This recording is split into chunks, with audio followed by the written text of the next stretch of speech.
Bonjour. Je reconnais plus ma mère depuis qu'elle regarde toutes ces séries télé américaines. On en voit partout, un peu sur tous les sujets. Au début, elle a trouvé ça sympatoche, mais maintenant, ça commence un peu à déteindre sur sa vie. Quand j'étais petit, par exemple, lorsqu'elle prenait un rendez-vous chez le médecin, ça donnait quelque chose comme ça. Oui, bonjour, je souhaiterais prendre rendez-vous avec le docteur Giraud, s'il vous plaît. Oui, mon fils a une gastro, je crois. Demain 17h? Merci. Prise de rendez-vous classique. Mais depuis qu'elle regarde Dr House, ça donne plutôt ça. Oui, docteur. Je viens de terminer les analyses pluritecticielles du rectum de mon fils. Et les métastases ont fait un rejet de l'acide acétylsalicylique. Oh, sans s'y tromper, les ganglions sont inflammés, c'est un syndrome de Degenberg. Bien sûr. Demain 17h? Comptez sur moi, docteur.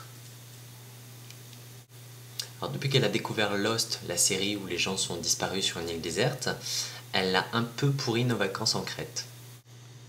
Vite les enfants, il faut trouver des vivres et se créer un abri, avant d'enquêter sur les raisons de notre présence sur cette île. Ne vous approchez pas du gros chauve rougi par le soleil, je suis sûr que c'est une taupe infiltrée dans le groupe pour semer la discorde entre nous. Tu ne trompes personne, salaud! Donc là, ça concerne ma mère avec les séries télé américaines, mais mon père est aussi atteint avec des séries peut-être pires que les séries américaines, les séries bien françaises.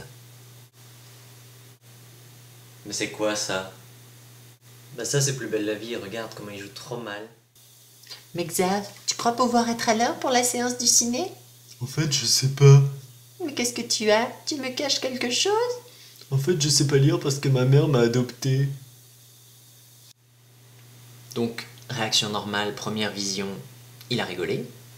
Mais quelques jours plus tard, je l'ai surpris devant la télé. Oh la honte, tu regardes Plus belle la vie. Ah ouais, non mais je suis tombé dessus, hein. C'est vraiment nul, hein. Non mais c'est bon, zappe là. Non, non, attends. Quelques jours plus tard... Bon, papa, on peut regarder autre chose là? Non mais tu vois pas qu'on va enfin savoir qui a tué la mère de Stéphane avec la statuette qu'il a reçue en héritage et toi t'arrêtes pas de parler. Donc là, j'ai eu peur du pouvoir des séries françaises. Mais c'est vrai que plus c'est con, plus tu scotches, en fait. Par exemple, quand j'étais petit, je regardais pendant mes vacances Les Feux de l'amour ou Côte Ouest avec ma mère. J'avais des vacances de rêve. Et donc, quand t'es petit, les vacances, c'est tous les 2 mois. Et j'arrivais quand même à suivre l'histoire parce qu'il se passe rien. En même temps, ils mettent un peu 4 ans à dire des trucs et à réagir. Mais John, Stacy est partie. Et parfois, dans la vraie vie, j'essaie de réagir comme dans ces séries. Mais tu sais très bien que plus rien ne sera jamais plus pareil depuis qu'elle est partie. Non, je ne peux pas te laisser dire que je suis devenu alcoolique.